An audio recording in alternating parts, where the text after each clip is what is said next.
Hello students, class 11th का chapter 11 P block के तत्व। पी ब्लॉक के तत्व में हमने ग्रुप नंबर 13 शुरू किया और ग्रुप नंबर 13 में बोरॉन है ना। कौन कौन से तत्व हैं अच्छी तरह से याद हो गया होगा आप लोगों को कि boron, aluminium, gallium, indium, thallium और निहोनियम है ना। लेकिन ये निहोनियम जो है वो इतना ज़्यादा भी प्रचलित नहीं है। तो मैंने आपको ये बताया था कि इसमें बोरॉन और एल्यूमिनियम से रिलेटेड कुछ यौगिकों का हमको डिटेल में अध्ययन करना है। तो कल हमने क्या पढ़ा था? कल हमने बोरॉन ट्राइहैलाइड और बोरोजीन इनको पूरा किया। अब आज एक बहुत ही इंपॉर्टेंट टॉपिक हम लोग पढ़ेंगे जिसका नाम है डायबोरेन, है ना। क्या प्रश्न है आज का हमारा? डायबोरेन की संरचना को समझाइए। डायबोरेन की संरचना है ना। अब देखो डायबोरेन जो होता है उसको ऐसे भी पूछते हैं कि 2E3C संरचना को समझाइए। डायबोरेन की जो दूसरी संरचना है उसको 2E3C, 2 इलेक्ट्रॉन और 3 केंद्रीय, ऐसा भी बोलते हैं। तो ये डायबोरेन होता क्या है? तो सबसे पहले डाई का मतलब होता है 2 बार। बोरेन शब्द का मतलब क्या होता है? बोरेन का अर्थ होता है कि जो बोरॉन होता है जब वो हाइड्रोजन के साथ में क्रिया करता है तो बोरॉन और हाइड्रोजन मिलकर बोरेन बनाते हैं। इसको बोला जाता है बोरेन, है ना। अब इसको बैलेंस करें, यहाँ 3, यहाँ 2 लगा दो, 2 3 6 है ना। ये H2 होगा तो यहाँ पे 3 लगा देंगे, यहाँ पे 2 लगा देंगे, है ना। इस तरह से ये बनता है। तो ये एक बोरेन है। और जब 2 बोरेन आपस में मिलते हैं मतलब BH3 प्लस BH3 तो वो मिलकर बना लेते हैं B2H6। इसको हम बोलते हैं डायबोरेन, है ना। तो बोरॉन और हाइड्रोजन मिलकर एक यौगिक बनाते हैं जिसको बोरेन कहते हैं, जिसमें बोरेन में डायबोरेन सबसे ज़्यादा प्रमुख है। तो सबसे पहले अपन इसकी संरचना समझते हैं। डायबोरेन को इलेक्ट्रॉन न्यून यौगिक भी कहते हैं, है ना। इलेक्ट्रॉन न्यून यौगिक क्यों कहते हैं? क्योंकि बेचारा जो डायबोरेन होता है उसमें इलेक्ट्रॉन की कमी होती है ना। तो बोरॉन परमाणु का परमाणु क्रमांक 5, इलेक्ट्रॉनिक विन्यास 1s2 2s2 2p1, पहली कक्षा में 2 और दूसरी कक्षा में 3 इलेक्ट्रॉन, यानी बोरॉन के पास 3 इलेक्ट्रॉन है, ठीक है। हाइड्रोजन का परमाणु क्रमांक 1, इलेक्ट्रॉनिक विन्यास 1s1, इसके पास 1 इलेक्ट्रॉन है। तो बोरॉन और हाइड्रोजन परमाणु मिलकर आपस में साझेदारी करते हैं इस तरह से। ये बोरॉन के 3 इलेक्ट्रॉन, ये हाइड्रोजन के इलेक्ट्रॉन, और ये आपस में से साझेदारी कर लेते हैं। इसके पास 6 इलेक्ट्रॉन हो गए, है ना। लेकिन ये तो एक बोरॉन, ये एक बोरेन है। BH3 बताया मैंने आपको, ये हमने बनाया BH3 और हमको पढ़ना है डायबोरेन, यानी BH3 का डबल कर दो तो B2H6।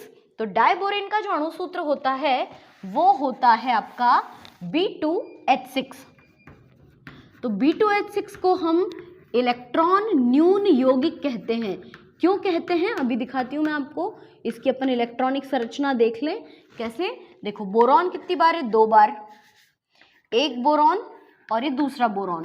बोरॉन के बाह्यतम कक्षा में 3 इलेक्ट्रॉन, इस बोरॉन की बाह्यतम कक्षा में भी 3 इलेक्ट्रॉन। हाइड्रोजन कितने? B2H6 में 6 हाइड्रोजन।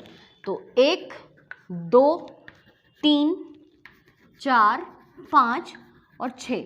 और हाइड्रोजन के इलेक्ट्रॉन्स को हम लोग ऐसे क्रॉस से शो करते हैं, ऐसे, है ना। क्रॉस चिन्ह से अपन इसको प्रदर्शित करते हैं। अब क्या होगा कि इनके बीच में साझेदारी होती है। साझेदारी होगी तो इस तरह से होगी, ये 1 2 3, है ना। इसके पास भी 1 2 3। बोरॉन के पास कुल कितने इलेक्ट्रॉन हो गए? बोरॉन हाइड्रोजन मिलाकर 6 इलेक्ट्रॉन, है ना। और इनके बीच में कोई कनेक्शन नहीं। तो ऐसा कैसा डायबोरेन? ये तो 2 अलग अलग हुए ना।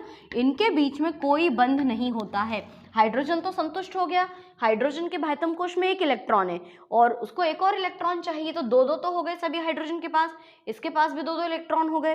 प्रत्येक बोरॉन के पास कितने? 6 इलेक्ट्रॉन है। तो अभी भी इनको 2 2 इलेक्ट्रॉन कम पड़ रहे हैं और साथ में दोनों बोरॉन के बीच में कोई भी बंध नहीं है। हम यहाँ पे बताएंगे कि इसमें B और H के बीच में सहसंयोजक बंध होते हैं।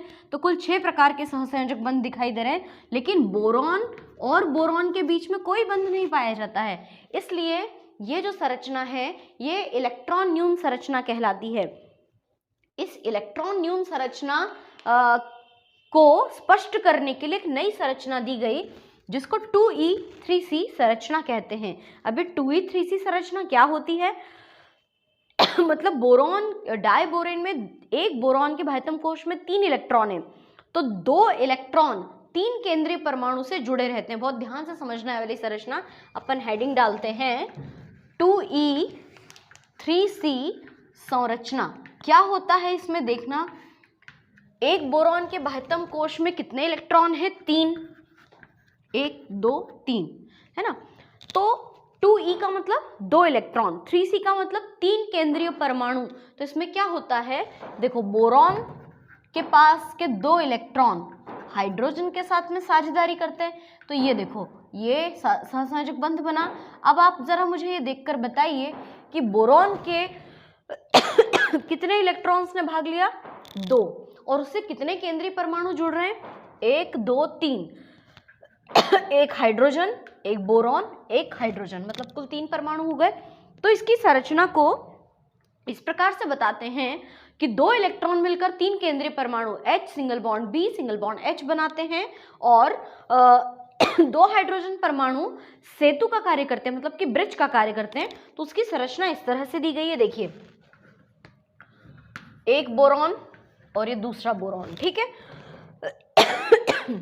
इस बोरॉन के पास में ये 2 इलेक्ट्रॉन है, एक ये इलेक्ट्रॉन है, ठीक है। अब इससे जुड़ा है एक ये हाइड्रोजन, एक ये हाइड्रोजन, जिसको हमने ऐसा सीधा लिखा था, इसको हमने ऐसा तिरछा लिख दिया, कोई प्रॉब्लम नहीं। इसी प्रकार से ये जो बोरॉन है इसमें भी एक इलेक्ट्रॉन यहाँ पर है और एक इलेक्ट्रॉन यहाँ पर है। अपन 2 मिनट इसको हटा देते हैं, है ना। तो यहाँ भी कौन जुड़ा है? एक हाइड्रोजन, और यहाँ भी कौन जुड़ा है? दूसरा हाइड्रोजन, और बोरॉन के पास एक एक्स्ट्रा इलेक्ट्रॉन और है। अब अभी फिलहाल आपको कितने हाइड्रोजन दिखाई दे रहे हैं? 1 2 3 4, जबकि होने कितना चाहिए? 6 हाइड्रोजन। बोरॉन के बाह्यतम कोश में कितने इलेक्ट्रॉन से? 3 इलेक्ट्रॉन तो हैं, लेकिन 2 इलेक्ट्रॉन जो होते हैं वो 2 इलेक्ट्रॉन 3 केंद्रीय परमाणु को आपस में जोड़ते हैं। इसी प्रकार यहाँ पर भी देखो इस तरह से, है ना। और मान लो कि ये आपका एक तल है ना, एक काल्पनिक तल हमने बनाया, तो एक साझेदारी ये यहाँ पे करता है, एक हाइड्रोजन यहाँ भी है ना, और एक हाइड्रोजन यहाँ भी है। हो गया क्या? BH3 जरा यहाँ देखो, दिखा है ना। एक बोरॉन से 3 हाइड्रोजन, दूसरे बोरॉन से भी 3 हाइड्रोजन। बोरॉन के बीच में कोई कनेक्शन तो नहीं है, लेकिन यहाँ पर एक सेतु बंध बन जाता है यहाँ, और एक बंध बन जाता है यहाँ। लेकिन इसको अपन ऐसे नहीं लिखेंगे, अपन इसको डॉटेड लाइन से शो करेंगे। ये डॉटेड लाइन ये बता रही है कि ये सेतु बंध है। सेतु मतलब कि ब्रिज, है ना। और ये जो दोनों हाइड्रोजन परमाणु हैं ये HB भी लिखे जा सकते हैं। क्या लिख सकते हैं इसको अपन? HB, मतलब ब्रिज हाइड्रोजन। ब्रिज यानी कि दोनों के बीच में कॉमन है। थोड़ी सी संरचना आड़ी तिरछी लग रही है, इसको अपन थोड़ा सा व्यवस्थित बना लेते हैं, है ना। आपको मेरी बात अच्छे से समझ में आ गई होगी कि ये H ऐसे और ये डॉटेड लाइन, और इसको हम B भी लिख सकते हैं। तो ये दोनों हाइड्रोजन ब्रिज का कार्य करते हैं। तो अब वो जो इलेक्ट्रॉन न्यून संरचना है उसका तोड़ निकल आया कि ये संरचना अब आपकी कंप्लीट नजर आ रही है।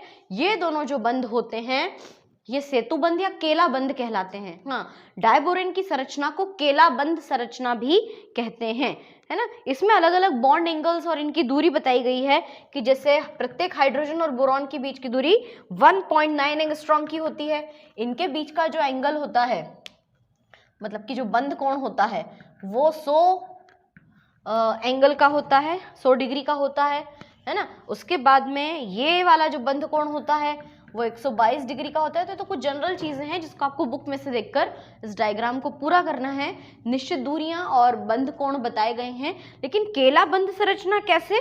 देखो, पहले तो 2 बोरॉन लिख दो, है ना। यहाँ पे 2 हाइड्रोजन, यहाँ पे भी 2 हाइड्रोजन, है ना। हमने भी तो ऐसे ही बनाया, दिख रहा है आपको? ये ऐसा, यही तो है, सेम टू सेम। और ये जो है ना, ये क्योंकि ब्रिज बनाया हुआ है, हम इसको ब्रिज ना बनाते हुए ऐसे भी बना सकते हैं, ऐसे, और इस संरचना को थोड़ा सा ऐसे भी बना सकते हैं। और यहाँ लिख दो HB और यहाँ लिख दो HB, और इस बंध को हम क्या कहते हैं? बनाना बॉन्ड या केला बंध। बनाना बॉन्ड, बनाना कैसा होता है? गोल सर्कल होता है ना, बिल्कुल ऐसी, इसको केला बंध संरचना भी कहते हैं। तो यदि ऑब्जेक्टिव में कोई प्रश्न आता है कि केलाबंध किस में पाया जाता है, तो डायबोरेन के अंदर पाया जाता है। और केलाबंध को हम सेतु बंध भी कहते हैं, और सेतु बंध के कारण इसको HB या ब्रिज भी कहते हैं। अगर आप इसको नहीं भी लिखोगे ना तो भी चलेगा, कोई प्रॉब्लम नहीं है, लेकिन मैंने बी इसलिए लिखा ताकि आपको ब्रिज का अर्थ समझ में आए।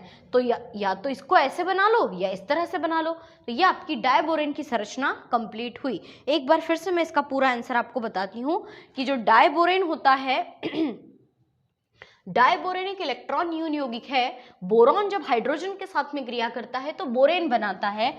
बोरेन का सूत्र BH3 होता है और डायबोरेन का सूत्र B2H6 होता है।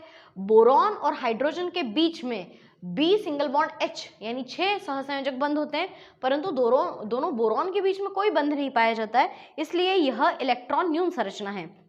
लेकिन इस इलेक्ट्रॉन न्यून संरचना की कमी को पूरा करने के लिए एक नई संरचना दी गई जिसको 2E3C संरचना कहते हैं, जिसका मीनिंग होता है कि दो इलेक्ट्रॉनों से बोरॉन के 2 इलेक्ट्रॉनों से 3 केंद्रीय परमाणुओं को जोड़ना, यानी एक बोरॉन के 2 इलेक्ट्रॉन हाइड्रोजन बोरॉन हाइड्रोजन इस तरह का बंध बनाते हैं। तो इसमें दोनों बोरॉन जो होते हैं वो तल पे होते हैं और 2 हाइड्रोजन परमाणु सेतु का कार्य करते हैं, और इसकी संरचना को सेतु बंध को केला बंध या बनाना बॉन्ड भी कहते हैं। तो मुझे लगता है बहुत अच्छे से आपको ये पूरा प्रश्न समझ में आ गया होगा। और अगर ये प्रश्न एग्जाम में आता है, वैसे तो बहुत इंपॉर्टेंट क्वेश्चन है, तो आपको तीनों संरचनाएं बनानी है। एक ये इलेक्ट्रॉन न्यून संरचना है और 2E3C संरचना, इसमें आप ये दोनों बातें बता देना। तो डायबोरेन के बाद हमारा अगला जो टॉपिक है वो है बोरेक्स, है ना। बोरेक्स क्या है और बोरेक्स के उपयोग लिखिए। तो बोरेक्स जो होता है वो बोरॉन का ही एक यौगिक है जिसका अणु सूत्र होता है Na2B4O7.10H2O। इसको बोरेक्स कहते हैं, प्रचलित नाम है ये इसका, लेकिन इसका जो रासायनिक नाम है वो क्या होगा, सोडियम टेट्रा के स्थान पे आप मेटा भी बोल सकते हो, सोडियम टेट्रा बोरेट या सोडियम मेटा बोरेट, है ना। ये इसका अणु सूत्र है, सोडियम टेट्रा बोरेट। तो ये किस तरह का पदार्थ है, ये बिल्कुल वाइट रंग का होता है, श्वेत रंग का क्रिस्टलीय पदार्थ। और ये पदार्थ जल में अल्प विलय होता है, ठंडे जल में बिल्कुल नहीं घुलता, लेकिन कम मात्रा में घुलता है, लेकिन गर्म जल में ये अच्छी तरह से विलय हो जाता है। और जल अपघटन करने पर ये कुछ अन्य प्रकार के यौगिक देता है। जब इसको गर्म किया जाता है, इस पर ऊष्मा का प्रभाव पूछते हैं, है ना, बोरेक्स पर ऊष्मा का प्रभाव कैसा होगा। तो सोडियम टेट्राबोरेट या सोडियम मेटाबोरेट को बोरेक्स कहते हैं, जिसका अणु सूत्र Na2B4O7 होता है। श्वेत रंग का क्रिस्टलीय पदार्थ होता है, ठंडे जल में अल्प विलय, लेकिन गर्म जल में अच्छी तरह से घुल जाता है, और जल अपघटन करने पर यह विघटित हो जाता है। जब इसको गर्म किया जाता है तो गर्म करने पर इस पर ऊष्मा का प्रभाव देखने को मिलता है। क्या प्रभाव देखने को मिलता है, देखिए बहुत बढ़िया समीकरण है कि सबसे पहले जब हम Na2B4O7.10H2O, मतलब कि इसको क्या बोलते हैं शॉर्टकट में, बोरेक्स। इस बोरेक्स को जैसे ही गर्म करते हैं, है ना, तो गर्म करने पर ये अपना क्रिस्टलन जल का अणु खो देता है। जो जल के 10 अणु है ना, वो पूरी तरह से खो देता है और निर्जल बोरेक्स में बदल जाता है। Na2B4O7 डॉट की जगह लिखेंगे प्लस 10H2O। तो इसको हम क्या बोल देंगे, इसको हम कहेंगे निर्जल बोरेक्स, है ना। अब इसने अपने जल के अणु खो दिए, तो ये हो गया आपका निर्जल बोरेक्स। अब इस निर्जल बोरेक्स को जब अपन और अधिक मात्रा में गर्म करते हैं जब ये निर्जल हो जाता है तो फूल जाता है ना, थोड़ा सा फूल जाता है, और फूलने के पश्चात थोड़ी देर बाद स्वच्छ और पारदर्शी हो जाता है, एकदम कांच के जैसा क्रिस्टल क्लियर पारदर्शी हो जाता है। और स्वच्छ पारदर्शी होने के बाद ये द्रव अवस्था में आ जाता है। और जब इसको और ज़्यादा गर्म करते हैं तो बचा क्या था, Na2B4O7, है ना, पारदर्शी हो गया, कांच के जैसा फूल गया। तो इसको और ज़्यादा जब गर्म करते हैं ना, तो ये और दूसरे पदार्थ में, यानी कि ये बदल जाता है सोडियम मेटाबोरेट में, Na2, इसका नाम है सोडियम मेटाबोरेट, और बदले में बोरिक एनहाइड्राइड B2O3 भी मुक्त होता है। ये कांच के समान स्वच्छ पारदर्शी पदार्थ है। इसको अपन बैलेंस करते हैं Na2, तो यहाँ पे 2 लगा दो, B4 मतलब B 4 बार है, तो देखो यहाँ 2 बोरॉन, वहाँ पे भी 2 बोरॉन। ऑक्सीजन 7 बार, तो 2 दूनी 4, 4 और 3 7। तो यहाँ पर जैसे ही ये B2O3 आपको दिखाई देता है, ये बिल्कुल कांच के जैसा स्वच्छ पारदर्शी पदार्थ होता है। पहले तो ठोस होता है, लेकिन ये द्रव अवस्था में बदल जाता है। और अगर हम इसमें कोई दूसरे धात्विक ऑक्साइड या क्लोराइड मिलाते हैं तो अलग अलग रंग के मोतियों में ये बदल जाता है। तो बोरेक्स पर ऊष्मा का प्रभाव तो देख लिया, साथ ही साथ एक प्रश्न पूछते हैं कि बोरेक्स मन का परीक्षण क्या है। मन का यानी कि मोती है ना, बोरेक्स मन का परीक्षण क्या है, या इसको सुहागा भी कहते हैं। बोरेक्स का एक और नाम क्या है, सुहागा, तो इसको सुहागा परीक्षण भी कहते हैं। देखिए बोरेक्स मन का परीक्षण को इंग्लिश में क्या कहते हैं, borax bead, BEAD, bead test. Beads का मतलब क्या होता है, जैसे एक तो होता है ओरिजिनल मोती जो कि पर्ल ऑयस्टर से समुद्र के अंदर प्राप्त होता है। ओरिजिनल मोती को हम लोग कहते हैं पर्ल, है ना, बहुत महंगा होता है ये, क्योंकि एक जीव ऑयस्टर से पैदा होता है, ये ऑयस्टर के अंदर मोती का फॉर्मेशन होता है। तो वो तो एक अलग चीज़ है, ओरिजिनल मोती तो बिल्कुल अलग चीज़ होती है। लेकिन कुछ बीड्स होते हैं, बीड्स का मतलब क्या होता है, छोटे छोटे से मोती। जैसे मान लीजिए कि मेरे मंगलसूत्र में आपको ये ब्लैक कलर के जो मोती दिखाई दे रहे हैं, है ना, ये येलो कलर का तो सोना है, लेकिन ये जो ब्लैक है ये क्या है, ये बीड्स हैं। ऐसे रंग बिरंगे अलग अलग बहुत सारे बच्चे हाथ में ब्रेसलेट पहनते हैं या गले में माला पहनते हैं, और पीले हरे नीले काले कलर के मोतियों जैसी माला पहनते हैं जो कि बीड्स होते हैं। तो वो बीड्स जो हैं वो अलग अलग धातुओं के ऑक्साइड्स की जब B2O3 से क्रिया करा देते हैं तब प्राप्त होते हैं। तो जैसे मान लीजिए कि हमने बोरेक्स मन का परीक्षण हमको लिखना है, तो उसके लिए हम बताएंगे कि बोरेक्स यानी सोडियम मेटाबोरेट, यहीं से इसका उत्तर शुरू होगा। सोडियम मेटाबोरेट को पहले जब गर्म करते हैं तो उसके क्रिस्टलन जल के अणु निकल जाते हैं और निर्जल बोरेक्स बचता है जो कि पारदर्शी होता है। इसको जब और अधिक मात्रा में गर्म करते हैं तो सोडियम मेटाबोरेट बनता है, और साथ ही साथ B2O3 यानी कि बोरेक्स कांच बचता है, जो कि पहले तो ठोस होता है, फिर द्रव अवस्था में आ जाता है, पानी के जैसा हो जाता है। और जब हम उसमें अलग अलग प्रकार के धात्विक ऑक्साइड मिलाते हैं तो वो उस रंग के मोती में कन्वर्ट हो जाता है। जैसे एक उदाहरण के लिए मान लो कि हमने बोरेक्स कांच के अंदर B2O3 के अंदर कोबाल्ट ऑक्साइड मिलाया, तो कोबाल्ट ऑक्साइड मिलाने पर पता है क्या बन जाएगा, नीले रंग का कोबाल्ट मेटाबोरेट CO और BO2 का होल ट्वाइस। देखना जरा बैलेंस है क्या समीकरण, ऑक्सीजन 4 बार 3 और एक 4, तो 2 दूनी 4, है ना। और क्योंकि ये O है तो इसको छोटा लिखते हैं, और इस O को अपने को बड़ा लिखना पड़ेगा, है ना।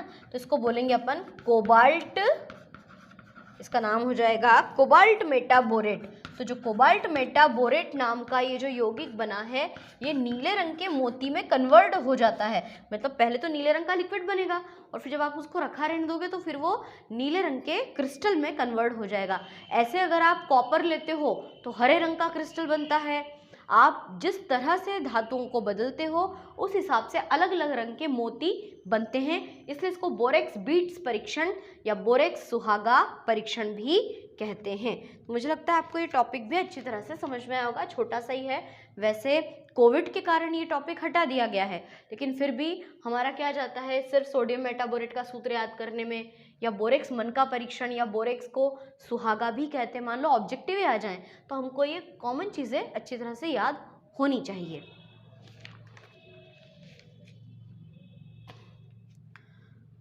अब इसके बाद में बोरेक्स के उपयोग भी बताए गए हैं, है ना। सोडियम मेटाबोरेट के उपयोग वो हमको ज़रूर याद करना है ना, बोरेक्स के उपयोग, ठीक है। सोडियम मेटाबोरेट या बोरेक्स के उपयोग, तो क्या क्या उपयोग हो सकते हैं इसके, बहुत ही सिंपल है। एंटीसेप्टिक के रूप में, एंटीसेप्टिक क्या होता है कि कई बार क्या होता है हमको चोट लग जाती है, तो चोट लग जाने पर हमारे शरीर में घाव हो जाता है तो अपन एंटीसेप्टिक क्रीम लगाते हैं। ऐसे सोडियम मेटाबोरेट का जो श्वेत क्रिस्टली पाउडर है आप उसको लगाओगे तो जो बैक्टीरिया का इन्फेक्शन है वो दूर हो जाएगा। दूसरी बात, कांच उद्योग में, है ना, कांच के समान पारदर्शी बनता है ना ये, तो कांच उद्योग में इसका इस्तेमाल किया जाता है। तीसरी बात, इससे क्या बनाया जा सकता है, इनेमल बनाने में। इनेमल क्या होता है, बायो वाले बच्चे बहुत अच्छे से जानते हैं। इनेमल बनाने में, मतलब किसी किसी के जो दांत होते हैं वो खराब हो जाते हैं तो वो नया आर्टिफिशियल सेट बनाते हैं दांतों का, तो उसके दांतों के ऊपर इनेमल नामक का एक आर्टिफिशियल कवच लगाते हैं। हमारे दांत के अंदर ओरिजिनल इनेमल नाम की एक सुरक्षात्मक कवच होता है जिससे कि आपका दांत काफ़ी सुरक्षित रहता है, और आपके शरीर का सबसे कठोर भाग भी इनेमल है। तो इनेमल बनाने में, और आखिरी चिकनी मिट्टी के बर्तन बनाने में, है ना, चिकनी मिट्टी के बर्तन बनाने में, है ना, तो ये बोरेक्स के उपयोग हैं। तो ये तो आपको याद हो जाएंगे, है ना, बोरेक्स मन का परीक्षण, सुहागा परीक्षण और सोडियम टेट्राबोरेट। तो ये आपका टॉपिक हुआ पूरा। अब एक प्रश्न और हम लोग कंप्लीट करेंगे, बोरॉन और एल्यूमिनियम में अंतर, क्योंकि अब बोरॉन पूरा हो चुका है, तो बोरॉन के बाद हमारी अगली धातु कौन आती है? एल्यूमिनियम। तो अपन एल्यूमिनियम से रिलेटेड प्रश्न तो पढ़ेंगे ही, लेकिन एल्यूमिनियम से रिलेटेड प्रश्न पढ़ने के पहले एक अंतर वाला प्रश्न और कंप्लीट कर लें, जो कि बहुत सरल है। प्रश्न है आपका कि बोरॉन और एल्यूमिनियम में अंतर लिखिए। बोरॉन तथा एल्यूमिनियम में अंतर लिखिए।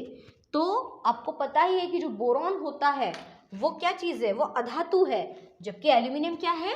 धातु। पहला पॉइंट, बोरॉन अधातु है, जबकि एल्यूमिनियम के लिए क्या लिखोगे?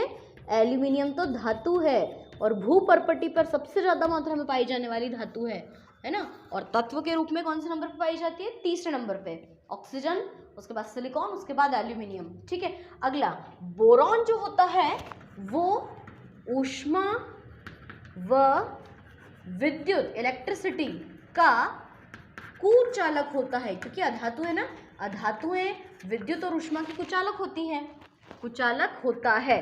अब आप यहाँ समझ ही गए होंगे कि एल्यूमिनियम के लिए क्या लिखना चाहिए? ये ऊष्मा और विद्युत की सुचालक होती है, क्योंकि धातुएं है ना, धातुएं तो ऊष्मा और विद्युत की सुचालक होती हैं। क्यों होती हैं? क्योंकि ये इलेक्ट्रॉन्स त्यागती हैं, इलेक्ट्रॉन त्यागने के कारण में ये वाला गुण पाया जाता है। अगली बात हम लोग करते हैं कि बोरॉन का जो गलनांक होता है ना, मेल्टिंग पॉइंट, इसका गलनांक 2800 डिग्री सेंटीग्रेड होता है, जबकि चांदी का, इसका एल्यूमिनियम का जो गलनांक है वो कम होता है, 600 डिग्री सेंटीग्रेड होता है। यानी बोरॉन का गलनांक एल्यूमिनियम की तुलना में ज़्यादा होता है, आकार में छोटा होता है ना, उच्च आयनन ऊर्जा होती है इनकी। फिर बोरॉन जो होता है वो किसी भी अम्ल से क्रिया नहीं करता, क्योंकि अधातु है ना, अम्ल से क्रिया नहीं करता, याद रखना, बोरॉन अम्ल से क्रिया नहीं करता। जबकि एल्यूमिनियम क्या चीज़ है भाई? धातु है ना, तो धातुएं तो अम्ल से क्रिया करके हाइड्रोजन गैस उत्पन्न करती हैं।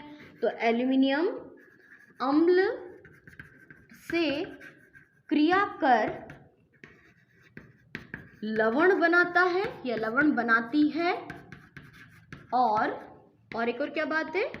हाइड्रोजन गैस मुक्त करती है ना। तो ये तो धातु की पहचान है भाई कि धातुएं हाइड्रोजन गैस मुक्त करती है। अगर इसकी क्रिया अम्ल के साथ करा दें तो हम रिएक्शन देखें कोई भी, जैसे देखो यहाँ पे आपको एल्यूमिनियम की रिएक्शन भी लिखनी पड़ेगी। एल्यूमिनियम प्लस, मान लो हमने HCl लिखा, हाइड्रोक्लोरिक एसिड के साथ जब आप एल्यूमिनियम की क्रिया कराओगे तो क्या हो जाएगा? एक तो लवण बनेगा, कौन सा लवण बनेगा? Aluminium trichloride AlCl3 plus hydrogen gas निकाल दो H2। अब इसको बैलेंस करो, ठीक है। H 2 बार है, 2 लगा दो। Cl 3 बार है, तो Cl 3 बार है तो क्या करें? यहाँ 3 लगाएं कि 2 लगाएं? सबसे पहले तो अपन इसको ऐसे बैलेंस करते कि यहाँ 2 लगा दो, तो एल्यूमिनियम के आगे भी 2 आ जाएगा। क्लोरीन हो गया 6 बार, तो यहाँ 6 लगा दो, तो हाइड्रोजन भी 6 बार हो गया, इसलिए यहाँ पर 3 लगा दो, है ना। ये तो था हाइड्रोक्लोरिक अम्ल। अगर अपन एल्यूमिनियम की क्रिया सल्फ्यूरिक अम्ल से कराएं तो H2SO4 से, तो एल्यूमिनियम का सल्फेट बन जाएगा, जिसका सूत्र होगा Al2SO4 का होल थ्राइस, है ना। संयोजकता की वजह से इस तरह से सूत्र होते हैं और हाइड्रोजन गैस मुक्त होती है, ठीक है। अब इसको कैसे कंप्लीट करें? SO4 3 बार है ना, यहाँ 3 लगा दो, हाइड्रोजन 2 तिया 6, यहाँ 6, यहाँ 3 लगा दो, एल्यूमिनियम 2 बार है, यहाँ 2 लगा दो, ये हो गया कंप्लीट। तो बोरॉन और एल्यूमिनियम में हमने अंतर देखा, तो आपका बोरॉन वाला टॉपिक पूरा